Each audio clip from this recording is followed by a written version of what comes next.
Good afternoon. Hi, my name is David Solomon. I'm one of the senior lecturers in mental health nursing. I'm also I also teach on a few of the undergraduate units as well in mental health. Um, as you can see on the front screen, my contact's on there if you want to contact me and meet or discuss anything. I believe Ida wanted the session to be the theme of recognition of and responses to common psychological states. So I can only teach from my own perspective, really, in terms of dealing with people with mental health problems and other issues as well. So it's nice to meet you. So, excuse me. So I'm David Solomon, as I mentioned, senior lecturer in mental health nursing. Um, Few qualifications there, but my background mainly is in mental health secure units. So I worked in mental health secure units in from 2002 to 2009. Uh, Robin Pinto unit is called now in Luton, at the back of the L&D in Luton. It's a very challenging environment. Lots of different uh, people admitted informally on section, sometimes a prison section, all under the Mental Health Act.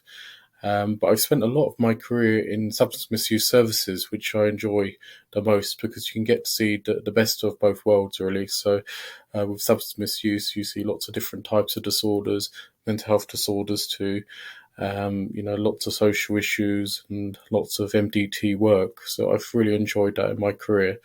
But I stopped working in full time in substance misuse in 2015. So I was working in ARU, Anglo Ruskin, based in Essex, and I worked here in Luton, University of Bedfordshire for a couple of years, and then I went back into practice for just about a year and a bit, just to go back to substance misuse. And I worked as a non-medical prescriber, advanced practitioner, just to reskill really, because I've been out of practice for a little while.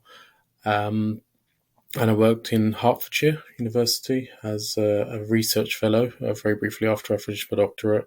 My doctorate surrounded how to manage people that use new psychoactive substances, or what you call legal highs, in the past. Still doing work on that now, and doing lots of little bits at the moment, slowly getting there. Um, so yeah, I'm back in UOB. I've been here for about a year now, almost a year, and enjoying it, and enjoy working with all different types of students from all different backgrounds. Uh, so here, what I'm going to talk about today. So I understand you're adult nurses, and so it doesn't mean that you don't know anything about mental health. But I'm going to be covering what you need to know in terms of recognizing when someone is unwell and what to do. I think that's the key thing here. If you've had experience working mental health, then you will be familiar with engaging people with severe mental health problems. But of course, in adult nursing, if you worked in A&E or you've worked in the community, it goes hand in hand in terms of mental health and physical illness. So hopefully it'll be a good addition for you today.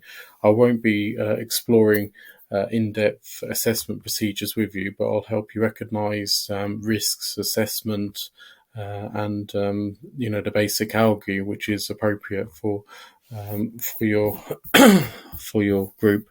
Okay, and also I'll cover what is mental illness and what sort of diagnoses are out there, and what to expect. So I'll talk a little bit about my experience as well, and I hope it's well received. So just a thought.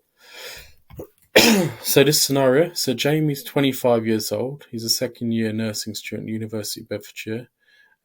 She lives in student accommodations, quite outgoing, popular with friends. Recently noticed her behaviour has been changing. She appears to be quite withdrawn, misses class, doesn't want to hang out as before, which could be quite normal. Um, what approach you approach Jamie as a group of concerned friends? What would you want to know, and how would you support? So have a little think about that before I progress on the slides that I'm going to be showing you today.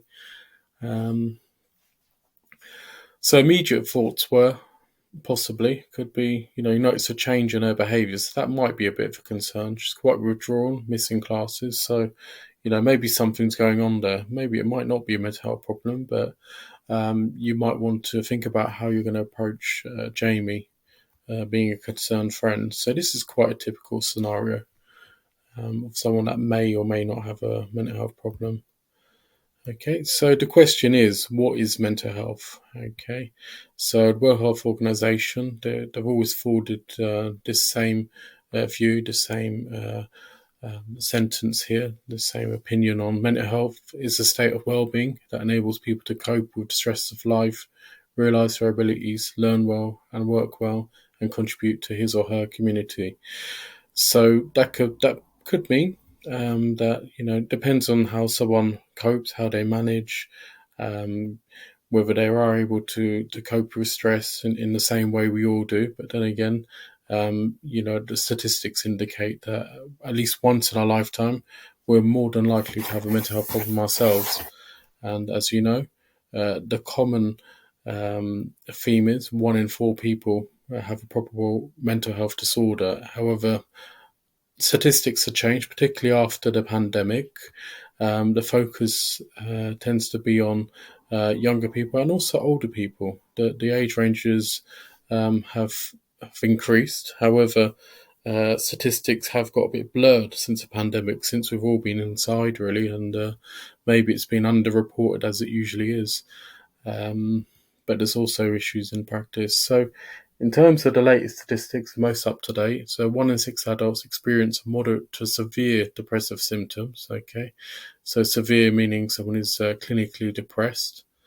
Um, 1 in 4 has reported having problems paying their bills, which again is a common theme in this country at the moment, especially with the increased rates of, as you can see here, the next section there, in terms of paying your rent or paying your mortgage, everything's going up, electric bills, gas bills as well. Again, that you will have a physiological and mental health or stress reaction to these sort of things. So these can be deemed as quite normal in terms of what's going on, cause and effect. That's another sentence here, so another statistic. So people with depressive symptoms tend to report they're borrowing more money and credit as usual. Again, with the financial crisis in the UK, that could be a norm. Then again, it's affecting people's mental health, which is expected as well. But the key thing is what are services and what is the government doing about that? And suicide rates. So they seem fairly steady over the years. I think before they were roughly about 7,000. Now it's just about 5.5. I don't think there's been particularly much difference in the rates. However, it's interesting. There's a decrease in male suicides at the start of the pandemic, and 3/4 of suicides were male. Again, that's quite a common theme. Usually, the younger males seem to be the blueprint previously, but this is post the pandemic, and usually the rates to keep an eye on, the people to keep an eye on, are the older generation. So you can see here, among females, age Pacific suicide rate was high of those between 45 and 49 years old. So yeah, there we go. And males 50 to 54. Again, historically, that was in the past, say in the first part of the decade in 2000, it was very common ground for farmers and people in their 40s and 50s to commit suicide. However, that did change as time's gone on. Usually, it was the younger male were quite key, and now there's a bit of a shift in that pattern. So again, are these being recorded accurately? And in terms of suicide, what sort of method have people used? There could be overdoses. People could be using drugs that can't be detected, for instance, to commit an overdose. Maybe it's not being recorded accurately, possibly. Okay, let's try and move on to the next part here. Ooh, not moving. Oh, here we are. See if we can go back. There we are. Okay, so you want to assess risk in mental health. Okay, so as you can see here, risk in mental health care is often used to refer to the possibility of an adverse event, outcome, or behaviour. There could be various little factors here that you might want to assess risk, whether someone is at risk of having a mental health problem. Certain things could be self-harming. Again, if someone is a self-harmer, doesn't automatically categorize someone as being in a state of mental health despair. perhaps maybe that's how someone may cope day to day. Then again, that's quite debatable. Suicide, again, if someone is expressing suicide, then that is a concern, of course. That could be an indication of mental health problems. Violence, that could be a possible risk. Aggression, um, so there could be many different things. So side effects of medication can make people become suicidal as well. That's something you can also consider. So fluoxetine, for instance, which is a common antidepressant, um, when you are treating someone with that initially, you need to monitor so it doesn't actually increase the risk of suicidal ideation, for instance. People are being exploited. So we've got county lines, for instance, across the UK, exploiting children, for instance, and victimization, bullying, discrimination. Talk about discrimination. If you're a young black male, you're 10 times likely to be sectioned under the Mental Health Act. So that does say quite a bit about how the mental health system and how interprofessional agencies are working together. For instance, the police. So why are young black males being picked up and sectioned? Is there maybe a disparity across the demographics or something across the country? There could be many questions, but that doesn't sound quite right to me. There's published findings from the government as well that you can easily access online to verify what I'm saying. Risk assessment. Okay, so various mechanisms to approach risk assessment. So, for instance, there could be an unstructured clinical judgment. So there could be actuarial methods, structured clinical judgments, which I'll go through. So actual methods may be, for instance, statistical means to apply information and risks. They're not deemed as appropriate methods to assess, for instance, suicide. I'll give you an example. When I was working, I was working on bank, and I was a student nurse at the University of Bedfordshire in 2006. I was on placement in one of the secure units, not locally, and one of the service users was deemed appropriate to go out on leave. So in mental health, we have sections, and there was a section 17 which enables people under the Mental Health Act, following discussion with consultations and the consultant and nurses and so on, that people can go out on leave for maybe a set period. Some people can go out overnight, some people go out for 15 minutes, half an hour, 1 hour, which is quite typical. And it's all agreed in the MDT meetings, the ward rounds, for instance, which occur every single week. On this occasion, this young man who was fit, healthy, there was no immediate issues. He had severe depression, chronic depression, he had a diagnosis of. But there wasn't anything really outstanding. He was managing well on the ward. His behaviour was fine. He was never aggressive. He was always appropriate. He was looking after himself, keeping well kept. No real physical issues or anything like that.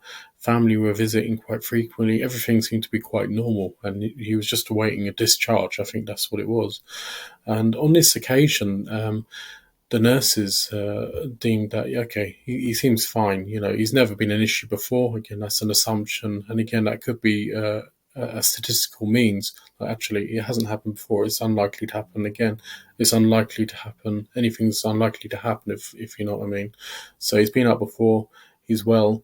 He's come back on time. No issues. And one of the nurses ticked him off to say that he wasn't suicidal, he wasn't aggressive, he wasn't a risk to himself or others, and he wasn't any deemed threat to society or anything like that. So this is a little risk assessment that we need to do under the Mental Health Act, which comes under what you call the care program approach. So it's a little form that we will just tick box off. Systems have changed, of course, and so forth, in terms of the dialogue system, which is a newer CPA system that we use to record admissions and so forth. Anyway, he went out on leave, and he shot his father, and he shot himself. And so, yeah, sometimes you just can't see it happening. Statistical means don't work. Just because it hasn't happened before doesn't mean it's going to happen. It's not going to happen when you let someone out. So you need to reassess exactly what's going on and not base your assessments or your risk assessments based on assumptions or, oh, I've seen that person A&E, he always comes all the time, he's never going to do anything, for instance. You can't base it on that. You can't use 1 + 1 = 2. 1 + 1 may indicate 0. So you need to really step away from assumptions, mathematical methods, and sometimes risk assessment tools aren't always accurate, hence why in mental health we don't use a verified diagnostic or clinical assessment tools other than those under the CPA, which again is changing as time goes on. Things are changing in mental health rapidly. We're just trying to keep up. Structured clinical judgment. Okay, so it's considered the best approach to assessing risk. So involves using a standardized tool to aid professionals. So a standardized tool may be a CPA tool, quite simply, a care program approach tool. Okay, quite simply, most of the times we won't use any diagnostic tools or anything like that. We'll use one that's been approved to assess risk. We'd use structured risk assessments and so forth. Usually they are the best, but again, clinical judgment is very, very important. So you need to, just because someone, as I mentioned, someone was fine last time doesn't mean they're right this time. You really need to push and explore and ask the questions you're not even comfortable yourselves to ask. So for instance, are you feeling suicidal today? Some people aren't very comfortable asking them sort of questions because they're quite sensitive. And if, for instance, if you've dealt with people or or maybe you may know someone that may have had may experience self-harming behaviours. It's something that we sometimes sidestep, but you do need to ask these questions to get the correct response. And it is down to clinical judgment. So whatever judgments you're going to make will come back to you. And it's very, very important that you follow the correct process. For myself, even though I don't think some of these tools are very effective, however, it's part of the policy, it's part of the procedure, and we have to follow the guidance that's set. Most of the time it will work, but clinical judgment is very, very key. Again, we are dealing with people, and pieces of paper, electronic systems, that don't really sum up your own clinical judgment, your own intuition, or your own subjective views on that person. So you need to keep in mind that you are human yourself, and you're dealing with human people. And if you do notice someone is upset, and you need to really explore that into some detail, particularly if someone's got a severe mental health problem. Okay. So risk assessment, service user involvement, or patient care. So you want to make sure that you involve people in their own decisions. So you're not playing an unequal relationship in terms of the role you're presenting. So just because you're the nurse in charge doesn't mean you know everything. You need to ensure that you involve the service user who would be an expert in their own care and their own treatment and their own mental state in terms of how they're feeling. However, some people do lack insight. However, don't dismiss people in terms of how they're feeling. And I think I put a quote on here, as you can see. Ask patients how they feel about it, and I talk to them about suicidality and how they prefer to have these interactions, for instance. So some people may say, actually, I don't want to talk about it. But then again, you need to involve people in terms of managing that risk. Again, if people aren't very happy to talk about it, you need to question, actually, why isn't that person being very open with me in terms of how they're feeling today, or perhaps maybe something else is going on. But again, a lot of it is down to rapport and trust and working together to establish whether there is a risk or not. Okay, and there's a video here from Mind. I'll see if I can upload this for you. I think it's a very short one. There we are. We're Mind, the mental health charity. We're here to make sure everybody with a mental health problem has somewhere to turn for advice and support. In the past, people thought if you had a mental health problem, you would never feel better. You might meet people who still feel this. Maybe you feel this way about yourself. Mental health is just like physical health. Everybody has it and needs to look after it. You have good mental health if you're able to think, feel, and react in the ways that you need and want. You might need support with your mental health if you are finding the way you're thinking, feeling, or reacting is more difficult or even impossible to cope with. This might be because of things that are happening in your life right now. A traumatic event may affect your mental health in a big way too, even years later. We are all different. Everybody experiences a huge variety of feelings, thoughts and emotions as part of their normal life. But how and when we have them can be really different depending on who we are. Some of us can find these harder to cope with. This can be because of our upbringing and childhood, past experiences, or the things happening in our lives right now. That's why it's important that only you, someone who knows you really well, or someone who is qualified, gets to say when you need help.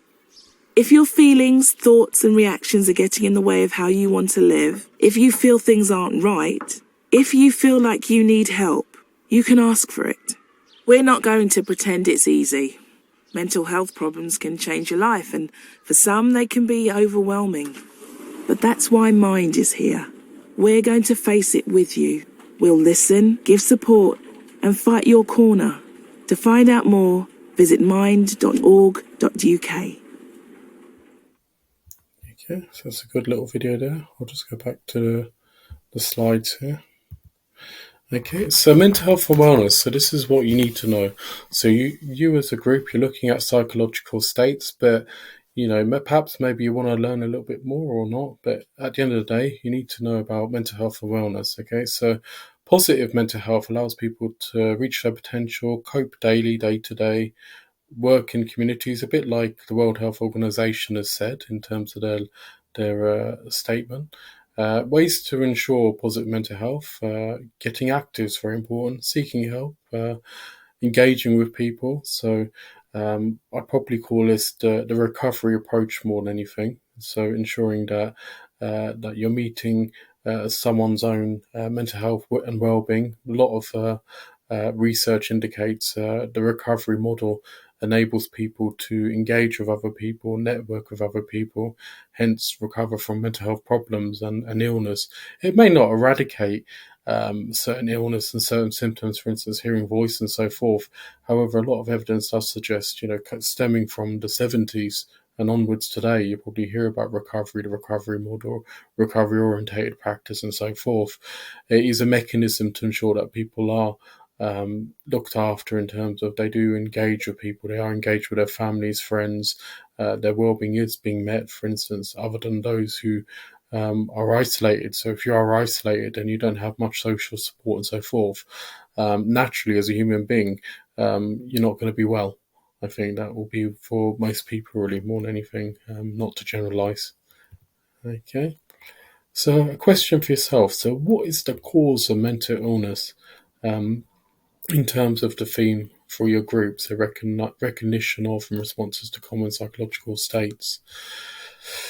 Okay, have a little think.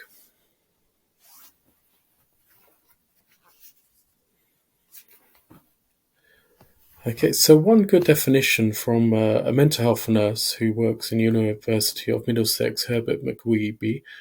He wrote a book on psychopharmacology, okay, so mental health drugs. And he states in 2018 that there is no established cause of why people do become unwell and have mental health problems, for instance. He's got a newer book, which is number 2, which came out about a year ago as well, which is an updated edition. Again, it's a very, very good book that really explains mental health problems and diagnoses and different medications that affect you and so forth, and what are good and what are the pros and cons and so forth. It's a very good reading material. Okay, etiology of mental illness. Okay, so may arise from different sources. I think I've actually I think I've cited McWeeby there. So to date, there is no single confirmed or reliable accepted cause established. However, we do understand, that when people are unwell, certain things do happen in the brain, and people react very, very differently following studies and in terms of all the scans and everything like that. One model, the stress model here from Sullivan, which I'll show you, and Supin and Spring as well. So that's a more updated version there from Sullivan. So here we are. So the stress model. So quite simply, we all experience life events, okay, and at different levels when there is stress. Okay, so we're either going to be coping up here in terms of high level stress. So we've got psychological, social factors, medication, protective factors. Protective factors are things like having your mum or maybe your dad or maybe having friends involved that can help you in your recovery journey. Or if someone is stressed, they have a natural vulnerability threshold, meaning that certain life events might cause these problems, and some people may not cope under this threshold. For instance, okay, people may be more vulnerable if, for instance, they don't have medication, they don't have the social interaction and protective factors in place. So people may be vulnerable for lots of different reasons. Someone may be coping day to day, never had a mental health problem in their life. Someone may die, a close friend or something like that, and they're going to be vulnerable, even though they've had all these protective factors, social interactions before, because of this life event under this natural vulnerability threshold. That person may not be able to cope. So, so that's it really. Genes, okay. Not talking about wearing a pair of jeans. So our genetic DNA. There's lots of different studies to say, people become unwell because of hereditary conditions, for instance. There have been twin studies before where one person has a depressive disorder and the other person does too, or schizophrenia, for instance. You may have seen that recent film about the twins admitted to Broadmoor who had a personality disorder, and they used to set fire to things and all this sort of thing, and they had a lot of problems. And so there is a lot of research to indicate that genes are very, very strong. Even in my family, my grandma had a bipolar affective disorder and it passes down. So, in terms of someone's mood and the mental health state and so forth, it can be affected. It's not always a must, though. It doesn't always mean, because if someone is unwell in your family, it doesn't mean you're going to be unwell too. However, there is evidence. So previous history. So if you've had a mental health problem before, if you've had depression or you've been anxious, or perhaps maybe you've had a severe mental health condition, it's likely to happen again. It's not certain, but you never know what life brings you. Bereavements, divorces, lack of money. There could be many different things. Losing your job. All these different things can contribute towards someone having a breakdown. Gender. So this is a little bit older. Funny enough, this is 2011. So women are more prone to having a depressive disorder. And again, I've shown you the statistics from the National Occupational Statistics Office that women are highly likely to have depression. So that hasn't changed too much. Neurodevelopment theories. So having brain matter loss in your brain that can actually cause hallucinations and so forth. I do recall working with someone who had a brain tumor, and he was really, really unwell, but we didn't know that. He was admitted to our ward, and he presented as catatonic. So this was in a secure unit in Luton, as I mentioned, I worked in, and he was admitted under Section 2 of the Mental Health Act, means someone's going to be assessed and observed for a period of 28 days. So this young man, he was a student at a different university, not too far from Bedfordshire, and he was in the dorms. And he'd actually been sponsored by BP, which is a major company, to do his master's degree. So this was probably in like 2008, I believe. And in the dorms, he was acting quite oddly. He was acting quite strangely. He was taking his clothes off, which was quite out of character. He was getting very agitated, very aggressive. Then he would just freeze, like he had catatonic schizophrenia or something. So he was admitted to our ward, and I remember that, we were just kind of baffled. Like, oh God, what's going on here? This person shouldn't really be here.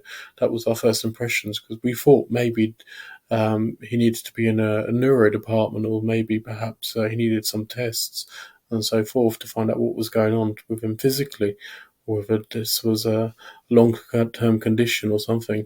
Eventually, he had all the tests, and he did have a brain tumor, and he was admitted to the hospital following all the tests and so forth. But he was hallucinating. He was really unwell. I don't know what happened to him afterwards, to be honest with you. So neurons are neurotransmitters. Okay, so again, cause and effect. We have about 30 to 100 neurotransmitter molecule types, and there are a handful of these neurotransmitters that are working day to day. So, for instance, my brain will tell me to lift my hand up. For instance, okay, so cause and effect. Okay, an electrical impulse in terms of the transmission and in terms of what the CNS is telling us what to do.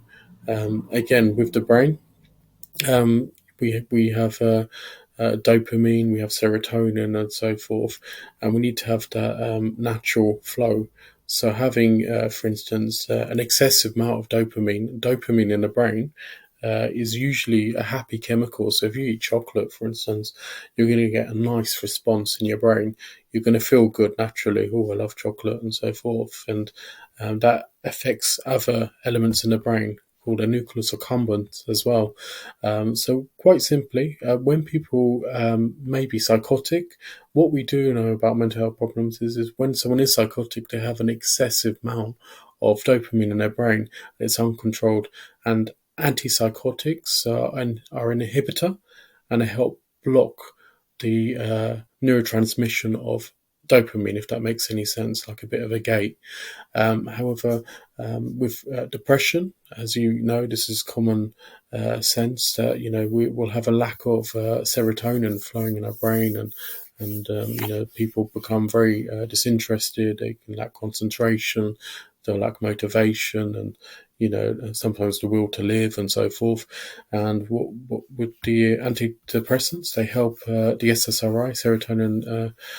SSRIs increase the rates of the serotonin, selective serotonin reuptake inhibitors, to ensure that there is a constant flow, where there is that constant block. And if you haven't got enough serotonin, you're not going to have a very happy mood, quite simply, in layman's terms. Okay. So I won't go on about that. Okay. So early warning signs of mental health problems or conditions. So um, these are depressive symptoms, so eating or sleeping too much or too little, pulling away from people, having a low energy, feeling numb or nothing really matters, feeling, oh, I don't know what I feel, for instance, maybe a bit detached, having unexplained aches and pains, that could be psychosomatic possibly, feeling helpless or hopeless, drinking, smoking, using drugs.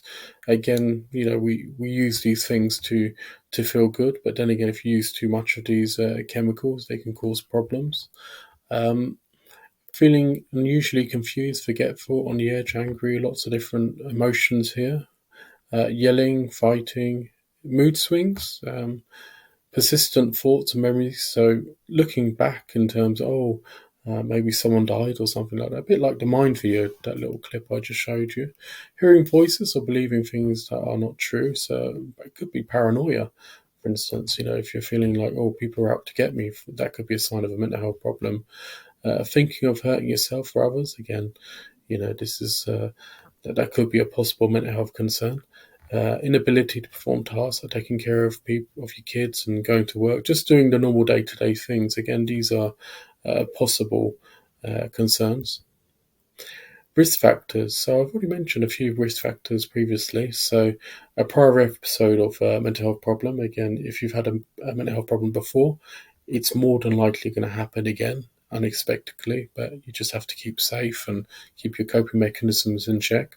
Family history. Again, if someone does have a psychiatric history, it doesn't always mean that it's going to be passing down generation to generation. Lack of social support, having no friends, family. Again, if you don't have any interaction with people, then that is going to affect you. Stressful life events.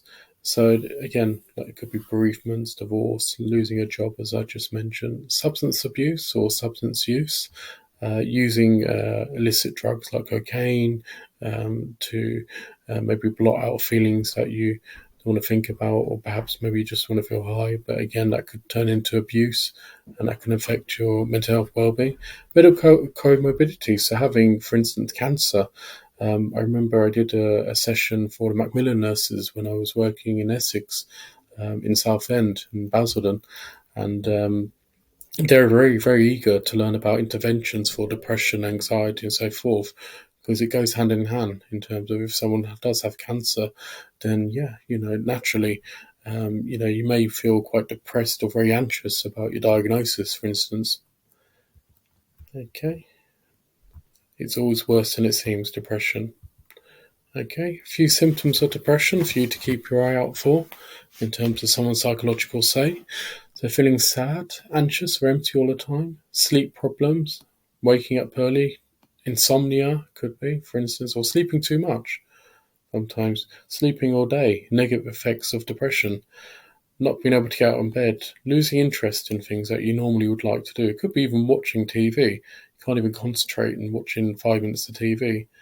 Feeling guilt, hopeless and worthless, loss of interest, family and friends, weight loss or gain, loss of appetite, lacking energy, concentration, I've mentioned, loss of interest in your appearance. So you may put lots of nice makeup on every single day, and you're very, very depressed, and you haven't got the will to do that. Wishing you were dead. That's not a good thing. Okay.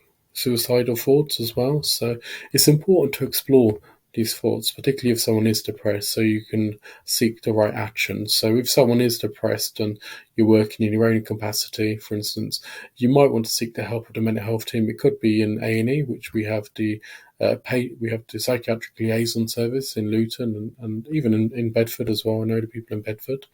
You've got the crisis team, which are a first port of call, really, that you can contact. I know the one in Luton is now based in Townsend Court at the moment, which is in Houghton Regis, and in Bedford, it's based at Florence Ball House. They're very, very good teams. I visited both teams. The one in Luton I know very, very well. Types of depression, okay. Seasonal affective disorder, again, there can be debate about whether seasonal affective disorder or the winter blues is an actual form of depression, but then again, it's registered as a depressive type. Postnatal depression, so perhaps maybe, you may have had a baby and, you sink in depression. It could be during that period, or it could be years after giving birth, for instance, so that's quite common. Bipolar affective disorder, so a fluctuation in major mood swings when periods of depression alternate between periods of mania. So when I'm talking about bipolar affective disorder, I can speak from my own experience. So my grandma, for instance, my mum used to work at, we're all mental health, and my parents, they're mental health and adult as they did in the past. My brother's an adult nurse as well. I'm a mental health nurse, a pure mental health nurse. So, for instance, when I was a child, my grandma had a bipolar affective disorder, and when she was looking after us, she used to look after us until 1 in the morning. I remember when I was a kid, and at 1 in the morning, she'd be cleaning. She'd be on a real high, and her mood would fluctuate. She'd get quite agitated, and then she'd be completely nice, and it'd be completely erratic all the time, up and down. But when you're a child, you don't see mental illness. The understanding is not always there. I used to think this was normal behaviour, but she would just fluctuate constantly, and it'd really affect her life and the medications that she was on. So, for instance, lithium, which is a very, very toxic drug, and some other medications to help calm you down, like diazepam, for instance, which relax the muscles and so forth. All these drugs can be quite dangerous. My grandma died when she was 61, so mental health medication. It's quite an old approach to treating mental health problems. However, the recovery approach is deemed as the most appropriate. Again, mental health drugs do help with fluctuation of moods and help balance chemicals as well. But sometimes they can do more harm than good. So be mindful of that too if you're doing your prescribing in the future. Okay. Anxiety. So we always experience anxiety, and it's essential for us to feel anxious to do things day to day in life. However, when things do go wrong, if someone is unwell, perhaps that person may feel, anxious all the time or panicking about something. You may be panicking about your exam. But I think there is a fine line of panicking every single day in terms of panicking when your exam's coming up. You could have physiological effects, for instance, having panic attacks. Maybe your heart's beating, or you feel like you're having a heart attack. You may have a shortness of breath. You may feel like that you're going to die, for instance. Perhaps maybe you feel like everything's going really, really bad. And there are physiological symptoms of having a panic attack, which is a mental health problem. For instance, sweating, trembling, shaking, but usually blowing into a bag, talking someone down, talking someone through when they are having a panic attack, or even diverting the situation, talking about something completely different to what's actually going on, usually does help. So diverting or de-escalating that situation is quite a good tact.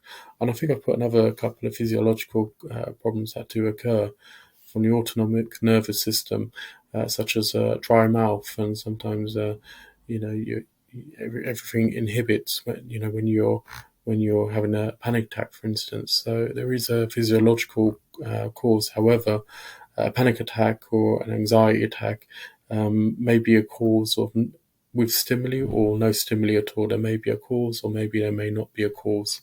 It could be a psychological problem. Again, it is serious, but it's unlikely that the person's going to die. So again, not to assume, if someone you do suspect is having a panic attack, you still want to check their vital signs and so forth, just to ensure that they're okay. So various anxiety conditions, so acute stress reaction, okay, or acute reaction to stress, okay. So it could be possibly a result of an accident or a death. For instance, a person's feeling very, very stressed. An adjustment reaction could be a stressful situation that lasts several weeks. And post-traumatic stress disorder. So again, usually with post-traumatic stress disorder and GAD, which is a generalized anxiety disorder, typically you'd want to be looking at these three symptoms. So flashbacks, is that person experiencing flashbacks, insomnia, and agitation? Okay, but typically with post-traumatic stress disorder, there is usually a trauma, and a trauma may mean different things to different people. It could be a sexual trauma, being assaulted. It could be some violence. When I worked in Barnet, a lot of people that presented to me in clinic, they had PTSD because they were attacked in prison, for instance, or maybe there was political issues, maybe there was an accident or something like that. So there could be many different things why people are experiencing these problems. But again, you want to make sure that the appropriate person, so such as a CBT therapist or perhaps maybe a psychologist, are able to offer that treatment. In the mental health services and NHS, as you know, there are long waiting systems. But if you could, there's always total wellbeing clinics, particularly in Luton, you can walk into, and also in Bedford Town Centre as well. They do have that facility there too that you can attend, and likewise in Aylesbury for the Aylesbury students there. Okay, common anxiety conditions. So social anxiety disorder. So it could be just feeling anxious all the time or afraid to do certain things. So I've given an example there. So feeling like you're worried to walk down a shop, so that you might maybe you might get run over by a bus, for instance. That's quite common. Again, some psychological therapies are very, very good to help address that. For instance, cognitive behavioral therapy, which looks at thoughts, feelings, and behaviors, and looks at changing their mechanism. But usually, someone would need an array of sessions to help address that. Usually, a standard 6 is required, or sometimes 8, sometimes could be more. And you can have a CBT online. You can have it face to face. There's many different mechanisms nowadays. Again, GP is the first port of call if you do have an anxiety problem. But in this day and age, it can be very, very difficult. I'd always recommend the total wellbeing clinics or the wellbeing centres across the different counties I'm delivering this session towards. Agoraphobia, fear of public places, unable to walk in a town or big crowds, or just big spaces more than anything. Again, psychological therapy. There's lots of different types of psychological therapies. Previously, there was IAPS, which are better now known as talking therapies, which are quite effective to help manage anxiety disorders too. Panic disorder, as I mentioned, so panic disorder, have an anxiety attack. So again, sweating, or palms are sweating. You could be drenched in sweat, or maybe collapse on the floor, having an anxiety attack. There may be a cause, or may not be a cause. A palpitation, shortness of breath. Okay, feeling like you're gonna have a heart attack. I've had people fall in front of me and shake on the floor, and I've had to quickly check the vitals, call the ambulance, even when I've been in mental health and so forth, and the person's having a panic attack. But then again, it's always better to be safe than sorry. Generalized anxiety disorder, again, very, very similar symptoms to PTSD. So you'd want to be looking for insomnia, maybe problems sleeping throughout the night, feeling irritable, maybe aggressive. Sometimes I've seen a lot of army veterans become very, very erratic, very irritable and aggressive when I've been working in the community. Tiring easily or muscle tensions, that could be other features of generalized anxiety disorder. Usually it's for several months, as it states there that I put on the slides for you. Dementia. Okay, so dementia, physical disease that affects the brain. As you can see, there's various different types. Okay, so you've got Lewy bodies, you've got Creutzfeldt-Jacobs disease as well. So quite simply, proteins building up on the brain, which will have a physiological problem, or vascular dementia here. So perhaps someone may have had a stroke or something along the lines, or maybe they've had a heart condition for a long time, which causes the blood vessels to decrease and get diseased, and there's not enough blood flow, again, which would affect the brain, cause confusion, forgetfulness, short-term memory, and so forth. Or frontotemporal dementia, okay, so the front of the brain is damaged, for instance, which are to deal with, that could be to do with strokes as well, perhaps, maybe. The frontal lobes deal with behavior, problem solving, planning. So if you do damage that part of the brain, it can be very, very difficult to manage that person. I've worked in dementia as well before, and last time was probably earlier this year when I did a bit of agency. And if you worked in dementia, you meet all different types of characters, but then again, there is a lot of polypharmacy that you need to consider when you are working in these environments. There's a lot of different drugs that are duplicated and aren't necessary, so you need to ensure that when you are administering your drugs, that you keep this in mind for when you attend ward rounds and so forth. Why do you need to maybe cardiac drugs when they both do the same thing? For instance, you might want to address that in your ward rounds with your supervisors and so forth. Okay, so lots of different types of dementias, but quite typically, just trying to generalize a little bit here. So people with dementia all have different types of symptoms. These are just a handful here. So memory loss, as I mentioned, so forgetting things. So me forgetting to go to the bathroom, even though I mentioned I need to go to the toilet 5 minutes ago. Aphasia. Okay, so problems with your communication. Okay.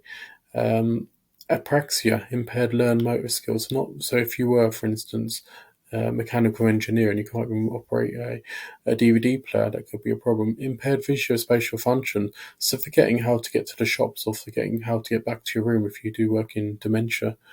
Impaired executive function, so again, that's to do with your frontal temporal lobe. So planning, reasoning, organizational analysis, so not being able to kind of think rationally sometimes. Behavioral problems, when I've worked in dementia, you see all different sorts of things. Agnosia, impaired recognition, so not being able to remember your own daughter if you're a resident in a care home, for instance. Impairment in activity of daily living, so needing assistance, maybe getting dressed and so forth like that. Maybe that person may have forgotten how to dress themselves and so forth, or brush their teeth. And psychosis, so we'll just touch on this briefly, okay, because I know that the theme needs to be the common psychological presentations that you're dealing with. Schizophrenia, so schizophrenia, there are many different types of schizophrenia disorders. So most common is paranoid schizophrenia, where someone perhaps may or may not be hearing voices, maybe seeing things that aren't there. They may be experiencing tactile hallucinations. I've even met people that have had their foot speaking to them, not literally, but in terms of their mental health disorder. Hearing voices, delusions. So, for instance, I'm the King of England. there could be many different symptoms to go along with that. Bipolar affective disorder, so I've touched on that. So mood fluctuations, which can be very, very severe or up and down. And there's also the other side of things, which in terms of bipolar affective disorder, is called unipolar, which is severe depression constantly rather than the up and down mood. It can be very, very confused with chronic depression. Psychotic depression, so someone becoming psychotic once they're depressed, for instance. So again, when we're talking about psychosis, we're talking about positive symptoms of psychosis, a bit like some of the schizophrenic symptoms, hearing voice and so forth. But then again, with schizophrenia, there are negative symptoms as well, a bit like depression, where someone may sleep all day and so forth, negative symptoms. Schizoaffective disorder, maybe there could be a bit of a mix of diagnosis where mood might fluctuate up and down, hearing voice and so forth. Drug-induced psychosis, as it says on the tin, most common is cannabis or imprisoned spice, for instance, which are synthetic cannabinoids, which is synthetic cannabis, quite simply, can make someone become very unwell. Organic psychosis, so when I've worked in New Zealand, when I was a student nurse, I met a lot of people with organic psychosis, hearing voices and so forth, as a result of maybe a car crash, for instance. Or maybe I'll put an example there, alcoholism or alcohol dependency, I'd probably say better, really.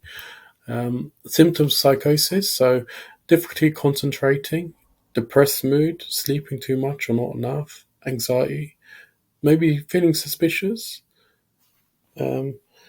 when someone is psychotic, withdrawal from family and friends, delusions, hallucinations, I've just mentioned. There could be an array of different symptoms when someone has psychosis. There could be a whole list. But quite simply, you'll probably be looking at the positive symptoms, namely hearing voices, seeing things aren't there, which are quite common, or maybe just irrational behaviour sometimes, very strange behaviours when someone is psychotic, for instance. So this is the tool that you need to be using in practice. So it's called ALGI, okay, the action plan here. So quite simply, you want to assess the risk of suicide. So if someone is presenting to you with a mental health problem, you want to assess if is there a risk of suicide or harm. You want to listen non-judgmentally. So, hand on my heart, we all judge people. We all make our own initial judgments. Even if I saw someone screaming outside, my first thoughts would be, that person's unwell. Then again, that's just your initial judgment. That's your sometimes it can be your kind of prejudice. Sometimes that might just arise, and these aren't facts.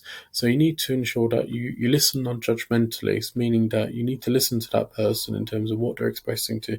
If someone is psychotic and someone is delusional, for instance, however, you still have to listen to hear what they're going to say, particularly if you're assessing to see if that person is stable today or not. Give reassurance and information, okay? So you don't want to just leave it there. So if you've assessed someone and actually you think, oh, this person's a bit depressed, or maybe they might be psychotic, you want to give that person reassurance, which is very important. Usually the best way to do that is to provide affirmations. So if someone does say to you they feel depressed, you want to feed it back to them. I realise you are depressed and so forth.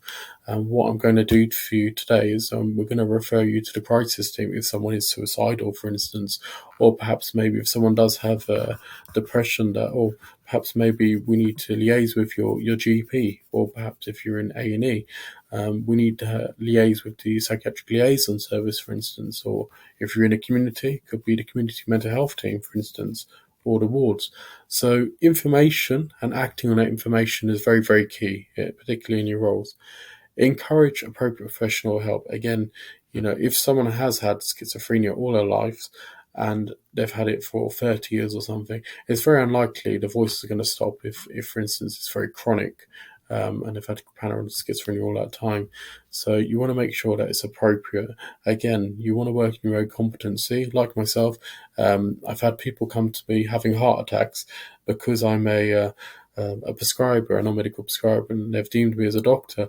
Again, I've sought professional advice. Call the ambulance instantly, for instance. I'm not going to be pulling out a stethoscope or doing anything to do all these checks and referrals, so forth. You want to work in your own competency. So if someone is suicidal, you want to contact the crisis team. You can contact the crisis team It could be through 111, 999. There's many different ways you can contact the emergency service, but the crisis team are secondary care.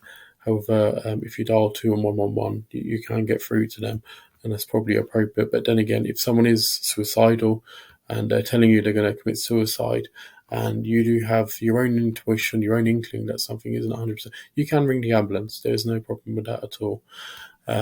If, for instance, someone's saying they're going to jump off a bridge, then you can call the police.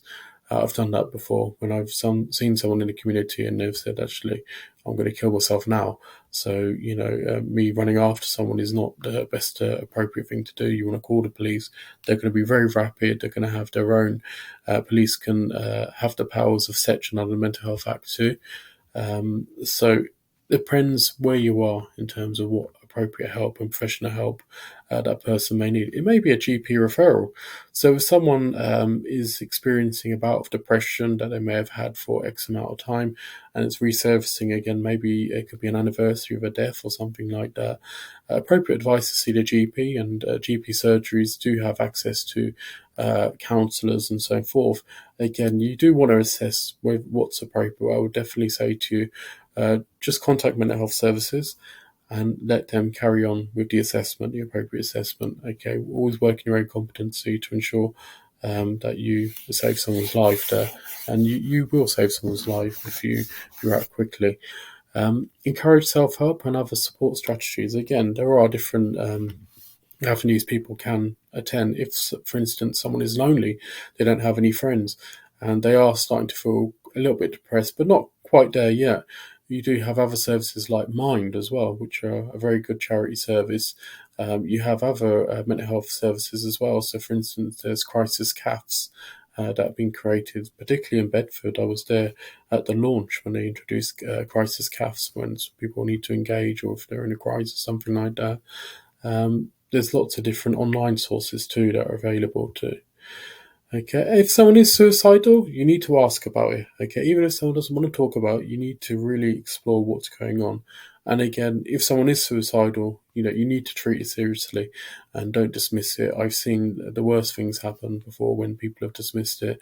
One service manager I worked with one time, he was seeing someone in the community and he sent all his staff home.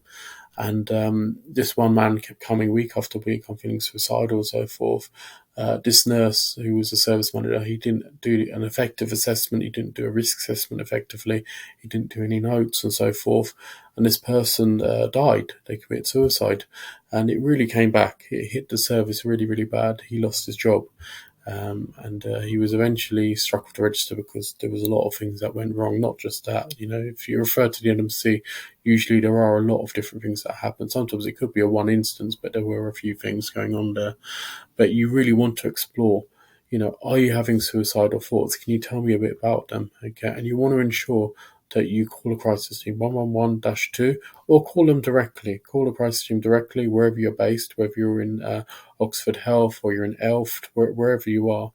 Okay, but you do want to react, okay, and you do want to raise it with your manager, for instance, no matter what capacity you're working. If you're working in a certain ward, I know that you're adult nurses and you're working maybe working in different wards or community settings or district nursing. There could be many different settings you could be in. You want to make sure that you do react if someone does have thoughts of suicide.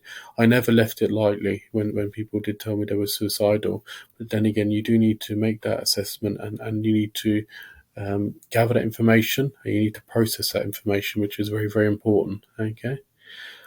Again, you could ask questions like, is there anyone you would like to call? There could be a recovery element there. You could call a friend or maybe a relative or a partner that might come if someone is, for instance, suicidal, for instance. Let's see if we can move. Okay. Listen non-judgmentally. So again, as I mentioned, we do have judgments. We do sometimes overanalyze things, and we do kind of make the wrong moves in our own minds sometimes. But you need to listen to people without judging them. Okay. Don't crack jokes or just be dismissive, I think is probably the word. If someone is unwell, it doesn't mean that they don't have the capacity. It doesn't mean that they don't know what's going on. It doesn't imply that there's an example that they're weak or lazy. And don't be critical. Don't be hard on people if they do have mental health problems, because you yourself will have a mental health problem once at least in your lifetime. And considering there is a big group, I guarantee in the group there will be people that do have mental health problems too. So you need to treat that person like you'd like to be treated yourself, or maybe and you don't want to offer advice such as pull yourself together, or man up, or get on with it, for instance. These sort of terms can be dismissive. Again, it's not really acknowledging or kind of meeting that person's needs. So you just need to listen to someone effectively, as I mentioned. Use the skills of affirmation. Okay, so if someone's telling me that, David, I'm feeling depressed today, I'm going to listen to that person. I'm not going to butt in. I'm not going to interrupt them. I'm going to listen to that person, and I'm going to feed that back to them. Okay, avoid confrontation. Okay, so but depending on what you're dealing with, again, you don't want to confront someone and say, "Why are you depressed?" For instance, you want to make sure that you're using the appropriate terms. That I'm sorry to hear that you're depressed, and so forth. Is there anything I can help you with, for instance, or maybe you want to speak to your partner or something along the lines. Okay. Give reassurance, okay? So help the person to feel hopeful. And so depression is common. It's very, very common. It's not a weakness or a character defect, for instance. You could talk about different treatments, a GP. I've given a few little advices here.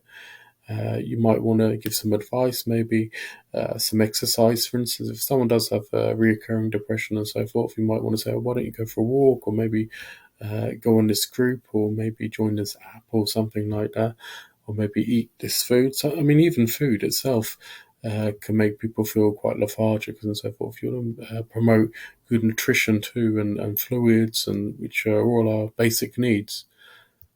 Okay. Again, encourage people to get professional help. So if you do come into contact with people, you want to make sure it's appropriate. Again, if someone is suicidal, you do want to react to that immediately. I've been through investigations before where things can go wrong. So it's always very important to ensure that you use the correct advice, and you follow the correct advice that you're giving as well. Okay, and you want to document everything effectively, particularly people with mental health problems, severe mental health problems, or that use drugs and so forth. Self-help strategies. So I've given a few little things there. So light therapy, that's interesting. Seasonal affective disorder.